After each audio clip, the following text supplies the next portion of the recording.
BJP যখন জেলায় পরিবর্তন যাত্রা করছে, ঠিক সেই সময় দক্ষিণ দিনাজপুর জেলার তপনে শনিবার বিকেলে একটি অনুষ্ঠানের মধ্যে দিয়ে তৃণমূল কংগ্রেস তপশিলি সংলাপের শুভ সূচনা করলেন। এদিন সবুজ পতাকা নাড়িয়ে তপশিলি সংলাপের সূচনা করেন দক্ষিণ দিনাজপুর জেলা পরিষদের সভাধিপতি চিন্তামণি বিহা, দক্ষিণ দিনাজপুর জেলার আদিবাসী তৃণমূল কংগ্রেসের সভাপতি সন্তোষ হাসদা সহ অন্যান্য নেতৃত্বরা। এই সংলাপ কর্মসূচির অন্তর্গত ট্যাবলোটি তপন ব্লকের বিভিন্ন এলাকা ঘুরবে বলে জেলা তৃণমূল নেতৃত্বরা জানিয়েছেন। এই কর্মসূচির মাধ্যমে রাজ্যের তৃণমূল সরকার তপশিলি সম্প্রদায়ের জন্য কি কাজ করেছে, কি উন্নয়ন করেছে সেসব তুলে ধরবেন।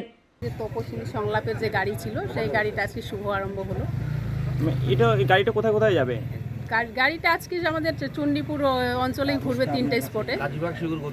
কাজীবাগ শিউর এখানে ঘুরবে, আর গোটা জেলাতেই ঘুরবে। আমাদের যেখানে এসটি এসসি আর লোকজন আছে, সেখানে আমাদের যে নেতারা আছে, তারা বিজেপি সরকার যে আমাদের এসটি এসসি মানুষগুলোকে যে ঠুকিয়ে যে ভোট নেয়, সেটা আমাদের হচ্ছে মানুষগুলোকে বোঝানোর ব্যাপার আছে। বলেন। আমাদের মমতা ব্যানার্জি হচ্ছে যে উন্নয়ন করেছে, 15 বছর যে উন্নয়ন সেই উন্নয়নের খতিয়ান মানুষের মাঝে পৌঁছে দেওয়া, এবং আমাদের আদিবাসী মানুষ যাতে বঞ্চিত না হয় বা আমাদের মানুষদের যেন ভুল বুঝিয়ে যাতে ভোট না নেয়, এটাই আমরা ব্যবস্থা করব। তপন থেকে মান্টি সিং এর রিপোর্ট, কুলিক নিউজ।